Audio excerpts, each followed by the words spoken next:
a Apocalipsis capítulo 15. Vamos a leer 2 versículos para dar inicio a este tema tan importante que vamos a ver hoy.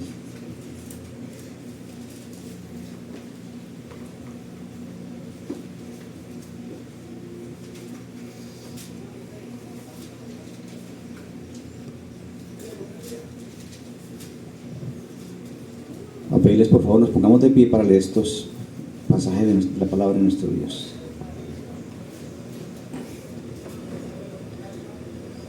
Dice la palabra del Señor: y cantan el cántico de Moisés, siervo de Dios, y el cántico del Cordero, diciendo: grandes y maravillosas son tus obras, Señor Dios Todopoderoso, justos y verdaderos son tus caminos, Rey de los santos. ¿Quién no te temerá, oh Señor, y glorificará tu nombre? Porque solo tú eres santo, por lo cual todas las naciones vendrán y adorarán delante de ti, porque tus juicios se han manifestado. Amén. ¿Podemos sentar, hermanos?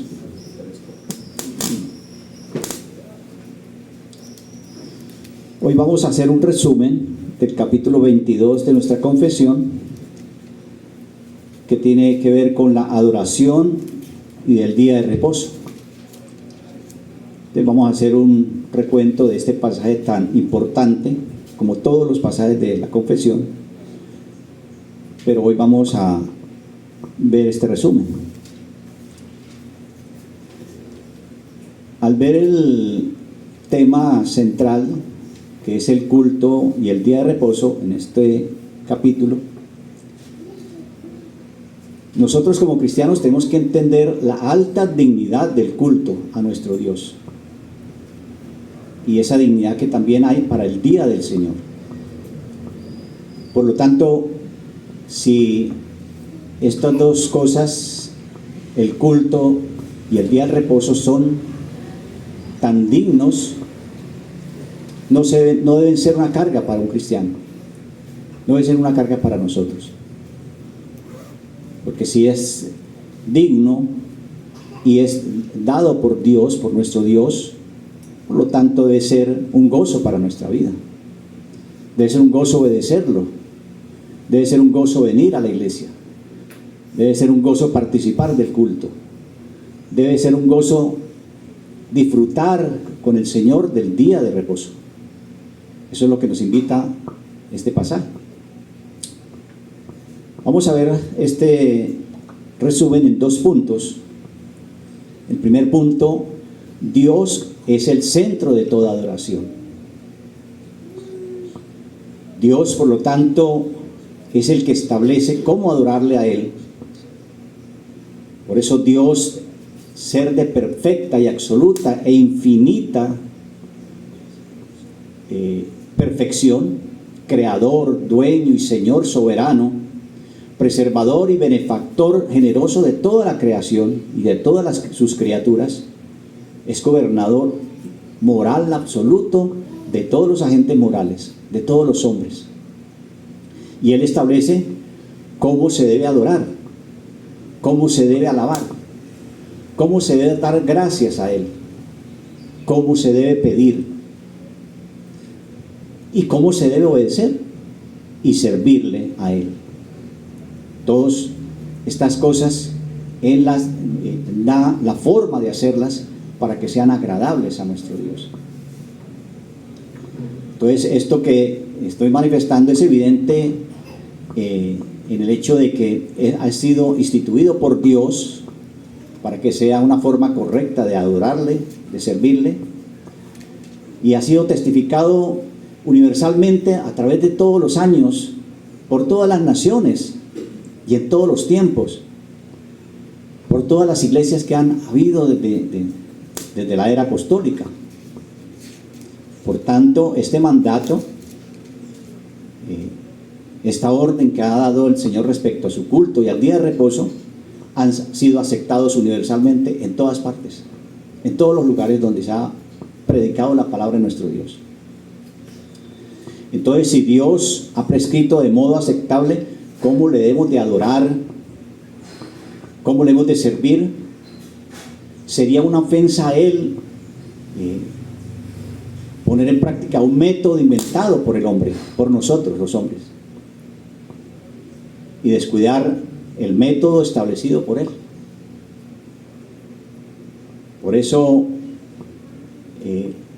el preferir, digamos, en cierto modo, la práctica inventada por los hombres, no, que es que el culto se debe realizar así, que el día del Señor debe ser de esta forma, eso es abominación a nuestro Dios, porque es desobediencia a su mandato y a su orden.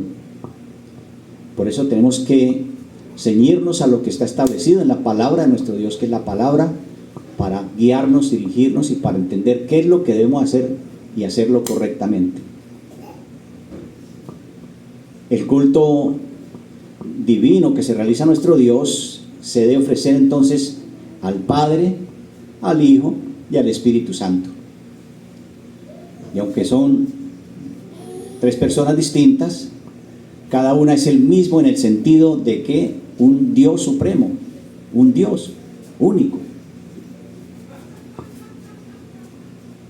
Por eso, si sabemos que la adoración es para nuestro Dios trino, no debe pretenderse entonces ofrecer adoración a otros dioses o a los ángeles, porque esto se prohíbe terminantemente.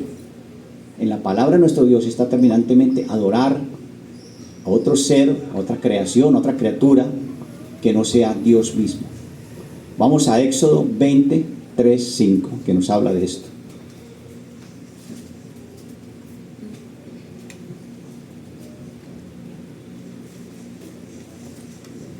Éxodo 20, 3 al 5. No tendrás dioses ajenos delante de mí. No te harás imagen ni ninguna semejanza de cosa alguna que esté arriba en el cielo, ni abajo en la tierra, ni en las aguas debajo de la tierra. No te inclinarás a ellas, ni las servirás, porque yo soy Jehová tu Dios, fuerte, celoso, que visito la iniquidad de los padres sobre los hijos, sobre la tercera y sobre la cuarta generación de los que le aborrecen. Este mandato es claro, contundente, está terminantemente prohibido de parte de Dios ofrecer adoración a cosas que no sean a Él mismo. Por eso, el que rindamos culto a los ángeles o a unas personas, por santas que aparentemente se diga que son, es abominación para nuestro Dios. Por eso, cuando hay un pasaje muy especial, que cuando Pablo estaba en Listra predicando la palabra de nuestro Dios y ocurrió un milagro por la obra de Dios, pues toda la gente que estaban a su alrededor vieron como que era algo, un Dios, dijeron, los dioses han descendido a la tierra. Pero Pablo, sabiendo quién era el autor del milagro y quién era el centro, debía ser el centro de la oración, cuando ellos quisieron adorarlo, a él y a Bernabé, dice que ellos, rotas sus ropas, rompieron sus ropas, se lanzaron al gentío dando voces y diciendo: varones, ¿por qué hacéis esto? ¿Por qué quieren adorarnos? ¿Por qué quieren exaltarnos? Nosotros también somos hombres semejantes a vosotros, que os anunciamos que de estas vanidades os convirtáis al Dios vivo. Eso está en Hechos 14 al 15, para que tomen nota y lo veamos allá más adelante. Entonces nos damos cuenta que cuando está claro en nuestro corazón, el corazón de un hombre convertido, que Dios es el único que merece adoración y gloria, inmediatamente nuestra actitud debe ser rechazar cualquier situación que pretenda robarse la gloria de Dios. Por eso los romanistas, la Iglesia Católica Romana, para evitar que ese cargo que se le hace de la idolatría, que normalmente se llama, no, es que son idólatras, pero ellos, para evitar que se les haga ese cargo, hacen unas distinciones que son abominación a Dios. Por ejemplo, distinguen entre la tría, o sea, la adoración religiosa más elevada que se ve a Dios solamente. Ellos dan esa palabra, esa expresión de la tría para decir que es la adoración que se le rinde a Dios, al único Dios. Pero también expresan que otra palabra que es dulía, es que aquella adoración religiosa es inferior a la primera y que se debe ofrecer entonces en varios grados a los ángeles, a los santos, según el rango que tengan.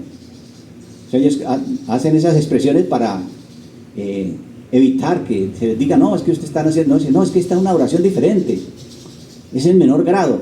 La que vale la pena, la que realmente nosotros ofrecemos es la latría, que es la adoración al Dios, a Dios. Además, ellos señalan en un grado de adoración intermedia, digamos, que le rinden a la Virgen, a la cual llaman hiperdulía. Son palabras que acomodan para decir, no, nosotros no somos idólatras, no estamos adorando a otros dioses o a otras personas, sino es... ¿sí? Entonces también distinguen entre la adoración indirecta, ofrecida a las pinturas, a imágenes, que representan para el adorador el objeto directo de su adoración. Todas estas expresiones, estas cosas que ellos inventan es para, digamos, evadir el señalamiento de idólatras. Y sabemos que pues, ellos rinden veneración y adoración idolátrica. Todo esto es herejía, pues no tiene ningún apoyo en las Escrituras. Y usan estos términos solamente ¿para qué? Para ocultar la idolatría que aman ellos, que llevan en sus corazones, la idolatría que aman. Por eso tenemos claro nosotros los creyentes bíblicos, que los santos y los ángeles no son mediadores entre nosotros y Dios. Lo tenemos claro. Entre nosotros, Dios y Cristo también. O sea, no hay ningún mediador aparte, extra, fuera. Porque se asegura explícitamente, digamos claramente, que Cristo es el único mediador entre Dios y los hombres. La palabra de Dios no manifiesta que hay otros mediadores, solamente uno, y es Cristo. 1 Timoteo 2:5, para que tomen nota de este pasaje.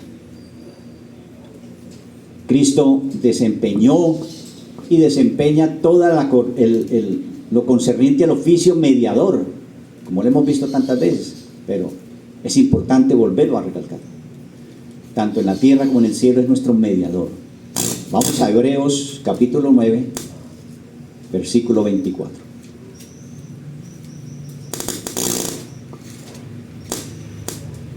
Hebreos 9, 24.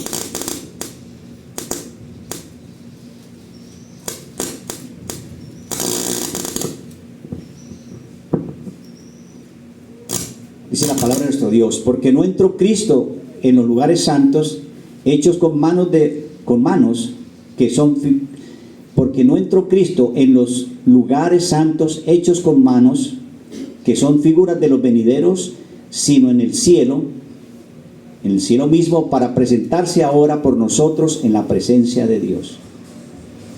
Esto es lo que nos da claridad respecto a quién es el único mediador que tenemos.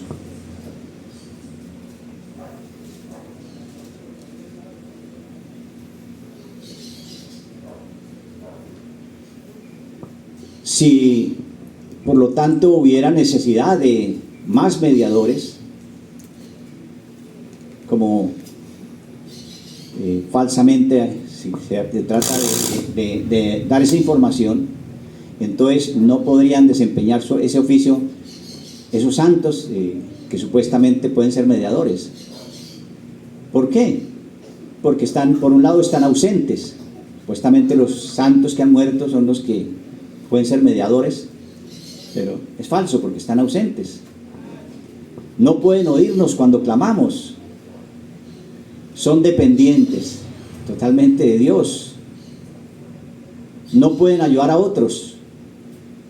y como ya hemos visto ese punto, también lo hemos hablado aquí, no tienen méritos supererogatorios que puedan ser puestos en nuestro favor para nuestra aceptación por Dios. Es decir, por más buenos, por más santos que se les titule, no tienen mérito ninguno para dar a otros, para ofrecer mediación o para ser intermediarios. Por eso los santos que realmente están en la presencia de Dios se ocupan solamente de adorar a Cristo, de gozar de Él. Podemos decir, no tienen tiempo de ponerse en otras cosas porque están en adoración a nuestro Dios. No tienen oportunidad ni poder tampoco para atender las oraciones del mundo, que el mundo pretender que les escuchen. No, están en el cielo, en la presencia de nuestro Dios, y están totalmente aparte del mundo terrenal. Entonces, porque nosotros estamos completos en Cristo, se nos exhorta que vengamos directamente a Dios por medio de Cristo. Es lo que nos enseña la palabra de nuestro Dios. Si queremos ir a Dios, a nuestro Padre, lo tenemos que hacer por medio de Cristo y venir con la mayor resolución y libertad que nos ha dado precisamente Cristo a través de su obra de redención en nuestra vida. Veamos Hebreos 4. Vamos a Hebreos 4.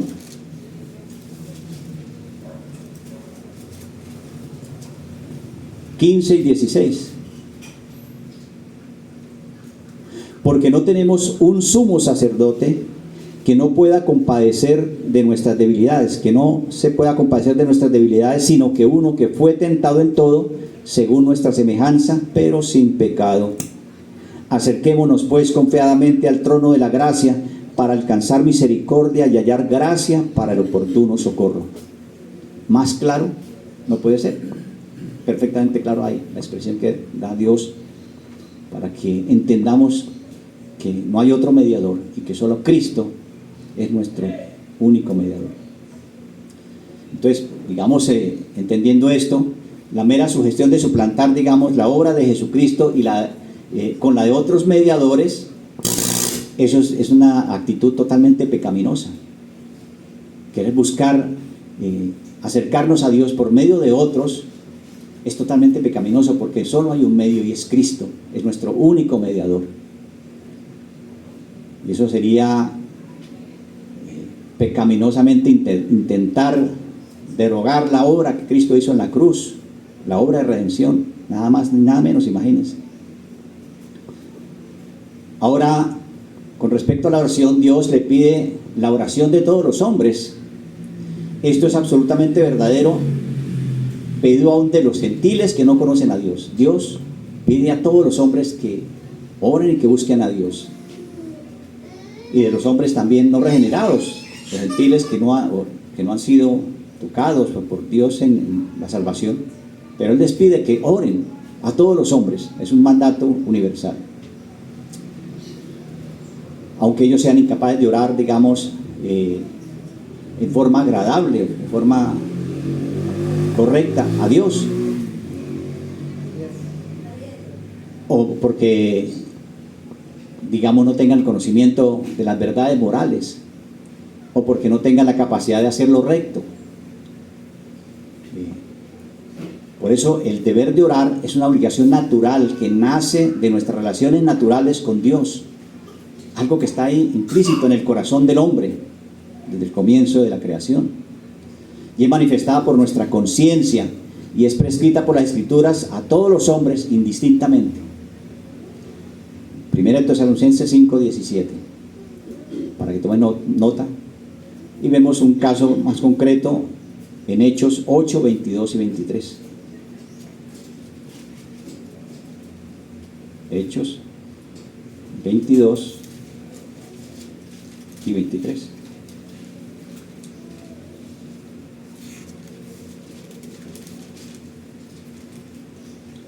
Dice la palabra: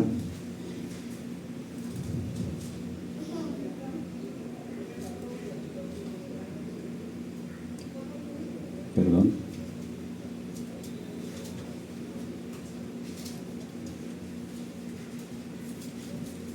Hechos.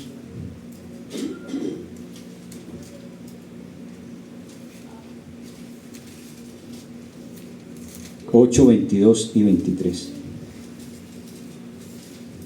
Dice: arrepiéntete pues de tu maldad y ruega a Dios si quizás te sea perdonado el pensamiento de tu corazón, porque veo que estás en hiel de amargura y en prisiones de maldad. En este pasaje se está refiriendo a Simón el mago, y Pedro lo exhorta a que ore a Dios por esa actitud de maldad que había manifestado al querer pretender que el Espíritu Santo viniera a él, digamos, por un precio, por un pago, algo pecaminoso. Entonces, ahí estamos manifestando que aún un impío o una persona que en cierto modo, digamos, está alejada de Dios, tiene la posibilidad de orarle a Dios, tiene la posibilidad de buscar a Dios en oración. Entonces, para que la oración sea eficaz y aceptable a Dios, entonces habríamos que hacernos una pregunta: ¿qué es necesario entonces? Sería necesario que se ofrezca por la mediación de Cristo. Como lo hemos visto, esto es confiando en los méritos de Cristo y aproximándonos a Dios por la intercesión que Él hace en persona hacia Dios. Él personalmente es el que intercede. Cuando nosotros oramos por medio de Cristo, Él personalmente intercede ante el Padre para responder nuestras necesidades y nuestras peticiones. También debe hacerse con ayuda del Espíritu Santo. Hay una palabra en la Biblia que es paráclito y que se aplica al Espíritu Santo y se traduce como como el abogado, el que intercede, el que ayuda. Y Cristo, como abogado nuestro, es el que hace intercesión por nosotros ante el Padre. Romanos 8:34, para que tomen nota. Entonces el Espíritu Santo, como abogado nuestro, intercede dentro de nosotros, también dictando, digamos, las oraciones, guiando nuestros deseos y haciendo que ellos sean conforme a la voluntad de Dios. Miren lo importante de la obra del Espíritu Santo en la oración, en la guía de la oración. Él es el que nos enseña, nos guía, nos dirige a orar conforme a la voluntad de nuestro Dios, de nuestro Padre, para que las peticiones que hagamos estén moldeadas conforme a la voluntad de Dios. Y entonces así manteniendo la armonía constante de las peticiones que nosotros hacemos para que asciendan a Cristo. Es el que da, digamos, como una forma correcta de que esa oración llegue a Cristo, que es nuestro intercesor.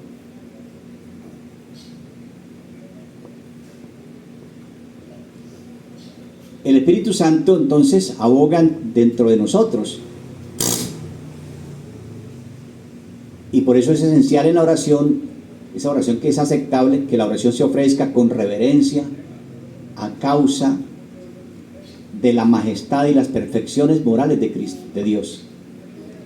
Miren lo importante que es entender que la oración está dirigida ¿a quién? A un Dios santo, perfecto, glorioso, eterno. Por lo tanto, nuestras oraciones deben ser como en esa medida, pues reconociendo nuestro pecado y nuestra maldad, que es diferente, pero en el fondo nuestra oración debe ser para que esa oración sea aceptable, tener claro, siendo humildes en entender que le estamos orando al Dios Todopoderoso de los cielos y la tierra. Y por lo tanto, entonces, esa humildad de nuestra culpa, nuestra corrupción, y buena disposición que colocamos en nuestro corazón es para recibir de la gracia de nuestro Dios, para que Dios en su gracia nos responda, viendo nuestra actitud de humillación, de reconocimiento de pequeñez, reconociendo nuestras debilidades y sabiendo que Él es el Dios Todopoderoso y que es Dios Santo, y que por lo tanto nuestra oración debe también ser sujeta a su voluntad, no imponiendo de nuestra parte nada, ni nuestros deseos, ni nada, absolutamente. Ahora bien, cuando la oración entonces, hablando de la oración, cuando la oración se hace en comunidad, en la iglesia, como estamos haciéndolo, o con dos o más personas, es evidente que tenemos que hacerlo claramente. No podría yo aquí en una oración ponerme a hablar en inglés o en francés o en otro idioma desconocido para ustedes, y que también en cierto modo es desconocido para mí, pero que lo supiera. Por ejemplo, ¿ustedes cómo responderían? ¿Cómo darían un amén, como dice la palabra de Dios, a una oración así? No sabría ni cuándo empecé ni cuándo terminé. Por lo tanto, esa oración debe ser hecha en un lenguaje conocido, ¿cierto? Para que se entienda lo que estamos pidiendo y lo que estamos orando. En este punto hay un capítulo muy especial, que es 1 Corintios 14, del 1 al 40, donde se expresa claramente respecto a esto de orar con entendimiento. Ahora, en cuanto a los objetos de petición que se nos enseña aquí en este capítulo, que abarcan en un círculo de cosas que son dignas y lícitas, es evidente entonces que dependemos de Dios para que todas las cosas sean respondidas por Dios. Estas cosas sean respondidas por Dios. Entonces tenemos que pedirle lo que necesitamos, y digamos ese tipo de oración debería ser pedir como para adquirir mejores cosas, mejores bendiciones de parte de Dios, mejores cosas que glorifiquen a Dios. Como dice la palabra, buscando que primeramente el reino de Dios y su justicia. Buscando primeramente que se glorifique a nuestro Dios. Buscando que nuestra oración sea verdaderamente dada hacia nuestro Dios, y no con corazones egoístas o pretensiones egoístas. Entonces, los deseos, digamos, de esas cosas, cuando se hacen oraciones con deseos ilícitos, con deseos indignos, debemos desecharlos de nosotros. Debemos arrepentirnos por pretender hacer oraciones que no glorifican a nuestro Dios. Y digamos, cuando son esas oraciones lícitas, que digamos pueden ser inciertas para nosotros, si es la voluntad de Dios que las tengamos, que tenemos duda cuando oramos, bueno, Señor, será tu voluntad que me des esto que anhelo en mi corazón, pronto pudiéndose aún ser lícitas, bueno, Señor, que sea conforme a tu voluntad. Debemos hacer esa oración en una forma condicional, sabiendo que lo que Dios responde es lo que nuestra vida necesita y lo que Dios quiere para glorificar su nombre. Si Él responde a nuestra oración un sí, gloria al Señor. Si responde un no, pues gloria también a Dios, nuestro Dios, porque es la respuesta de Él y por lo tanto es lo que tenemos que aceptar. Por eso esa oración debe ser, esa petición debe ser en una forma condicional. Recordemos un ejemplo maravilloso de parte de nuestro Dios en Lucas 22:42, cuando el Señor oraba en Getsemaní y decía que se hiciera todo conforme a la voluntad del Padre.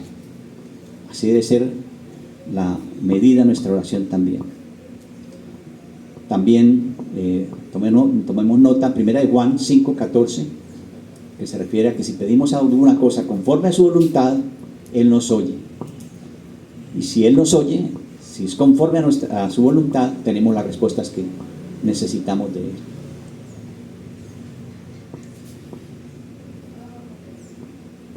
Entonces, respecto en este caso de las oraciones de intercesión, se nos enseña también que debemos pedir ¿cómo es la forma lícita de pedir, digamos, por otras personas o por otras situaciones? Y es que se debe pedir por los hombres que viven, por personas vivas o personas que vivirán. ¿Y cómo sería orar por las personas que vivirán? Pues por nuestras generaciones, por nuestros hijos, nuestros nietos, las futuras generaciones. Orarle a Dios que las generaciones que nos sigan sean temerosas de Dios, un aspecto, digamos, suponiendo una petición que hagamos a ese respecto. Entonces debemos orar por esas personas también futuras.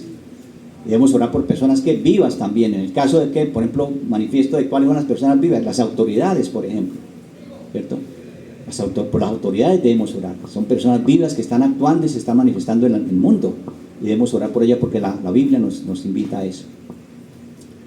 Pero no sé orar por las personas que ya murieron. Orar que por el eterno descanso, eso no tiene ningún sentido. Ya las que murieron están en la presencia de Dios, en el cielo o en el infierno, y ya nuestras oraciones no tienen ninguna validez ahí.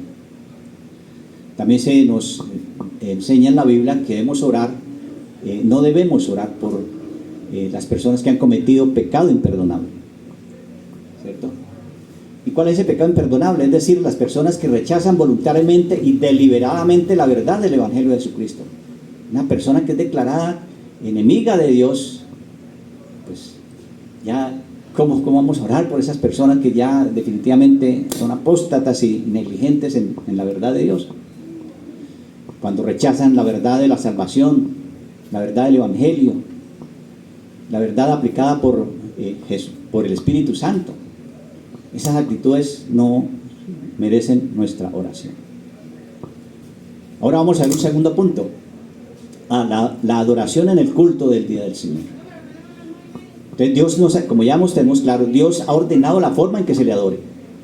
La oración de Dios en la reunión pública entonces consiste en ¿qué? En la lectura de la palabra, la predicación, el oír la palabra, la oración, el canto de himnos y la administración y recepción de los sacramentos instituidos por Cristo. Todo eso hace parte del culto ordenado por Dios. En el caso de la palabra leída o predicada propiamente, Dios nos habla. Dios es el que nos está hablando a través de la palabra que se predica. Y entonces nosotros ¿qué hacemos? Adoramos a nuestro Dios por oírla, porque es una gran bendición el oír la palabra de nuestro Dios en el culto. Debemos hacerlo con reverencia, con atención diligente y aplicándola a nuestra vida.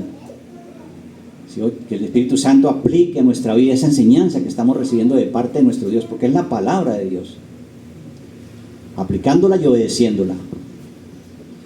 En la oración también y en el canto de las alabanzas, también nosotros dirigimos nuestros afectos y nuestros afectos santos, de santificación, de deseos, de acciones de gracias inspiradas por el Espíritu Santo. ¿A quién? A nuestro Dios. Por eso aún los mismos himnos tienen que ser cantados con toda nuestra alma, con toda nuestra claridad mental, para entender que son dedicados a quien. No es por cantarlo, no es por llenar como un espacio en el culto. Son himnos, cantos para nuestro Dios, para glorificarle, para exaltarle a Él a través de eso. Entonces es bien importante que tengamos en cuenta eso. Ahora en los sacramentos también Dios se comunica con nuestras almas. Es una comunicación mutua, o sea, una comunión entre Dios y nosotros, sus escogidos.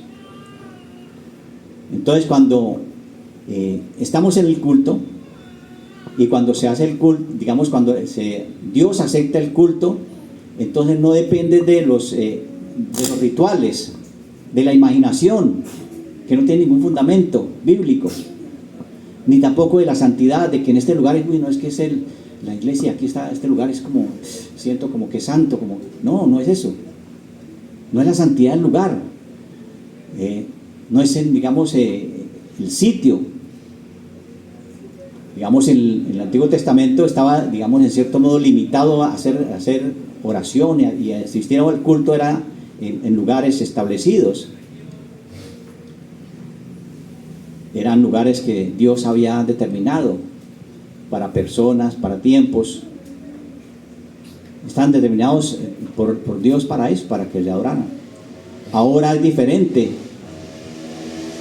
Ya Cristo nos enseñó con toda claridad, y aún a través de un ejemplo maravilloso que tuvo con el encuentro con la mujer de Samaria.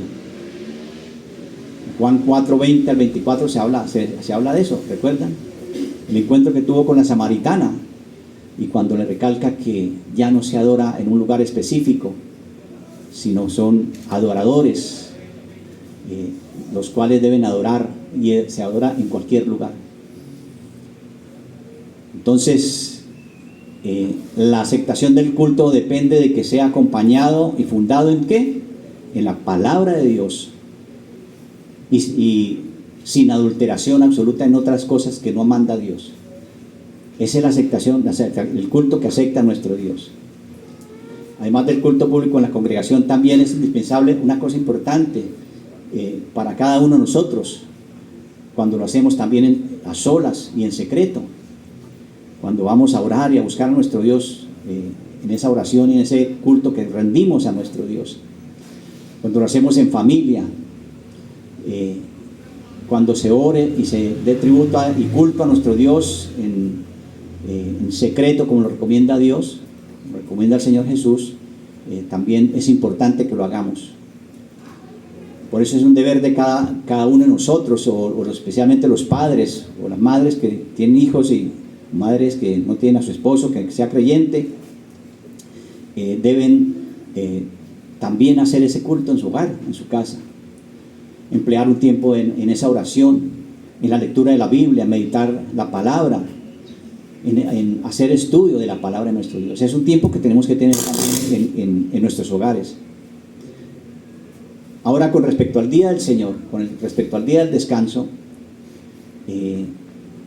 es importante que entendamos algo. Eso está, el día de descanso está comprendido, digamos, dentro del plan de salvación de nuestro Dios.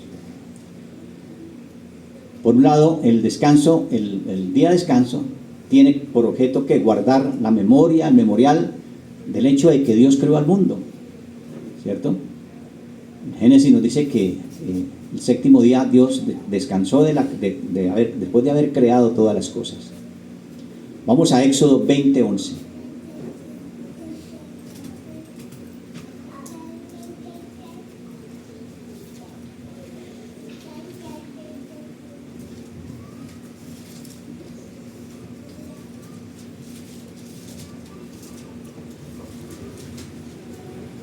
Éxodo 20:11.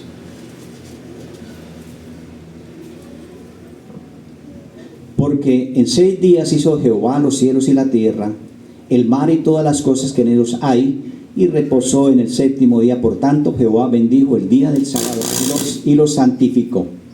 Queda claro que es para conmemorar el día de la creación que hizo nuestro Dios. Ahora,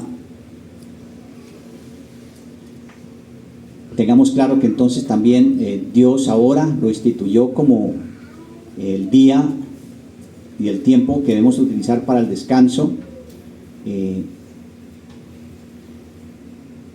y para el culto público y privado con Dios, para la instrucción de nuestras vidas. Por eso debemos este tiempo de descansar, digamos, del trabajo diario, cotidiano, del cansancio de nuestro diario vivir, es dado para que descansemos físicamente como también moralmente. Entonces la institución del día del Señor, del día de descanso, tiene un fundamento en la naturaleza humana, ¿cierto? Para que el hombre descanse y tenga esa relación con nuestro Dios, para que renueve las fuerzas, para que renueve aún su relación espiritual. Esta ley del descanso es un mandamiento que viene y es la voluntad de nuestro Dios, y Él como Señor lo estableció. Es un tiempo que debemos apartar para la adoración de nuestro Dios, para la instrucción de nuestra fe, y es por lo tanto claro que es algo dado para nosotros, para nuestro crecimiento y nuestra fortaleza espiritual. Este tiempo se debe apartar para dar descanso del trabajo, y es una bendición de parte de nuestro Dios, porque aún es un descanso ¿para qué? Para nuestra parte fisiológica, y para tener descanso también en el aspecto moral nuestro. Por eso precisamente todo el día de cada 7 que se destina con este propósito de descanso y de adoración, es el día que Dios ha establecido para eso. Por eso los creyentes bíblicos aceptamos el cambio que se ha dado de no ser el sábado, sino es el domingo, como el día del Señor, el día del descanso. Porque nosotros lo creemos, y por qué, decimos, ¿por qué creemos que es el domingo? Porque Dios en su gracia, en su bondad y en su enseñanza que le da a su pueblo escogido, permitió que a través de la enseñanza apostólica fuera dado para que nosotros entendiéramos y tuviéramos claridad de que es el día domingo, el día del descanso del día del Señor. ¿Y por qué? Porque es que el domingo fue la resurrección de Cristo. Es el día que tenemos que tener en nuestro corazón guardado, de que es el día de una nueva creación. Por eso, en la providencia del descanso cristiano, Dios del descanso para los apartados para Dios, el día del Señor debe ser consagrado a la adoración, a la exaltación a Cristo nuestro Dios, a su obra gloriosa, y por lo tanto nosotros debemos ser diligentes en el uso de ese día, evitar la profanación de ese día. No deberíamos permitir que nada interrumpiera cosas, digamos, cotidianas que interrumpieran nuestra relación con Dios en ese día, porque es un día consagrado a nuestro Dios. Pues solamente se hacen excepciones cuando son cosas importantes y razonables, porque, digamos, no es una cosa que, digamos, tengamos que ser en el hecho de que debemos abandonar totalmente nuestras responsabilidades, pero es algo que es bien importante que tengamos en cuenta, que Dios lo estableció para que pudiéramos tener este día bien especial. Y claro, en nuestro corazón el hecho de que Cristo resucitó el domingo y por lo tanto es una nueva creación, y para nosotros es glorioso y maravilloso saber que tenemos que guardar ese día. Vamos a orar.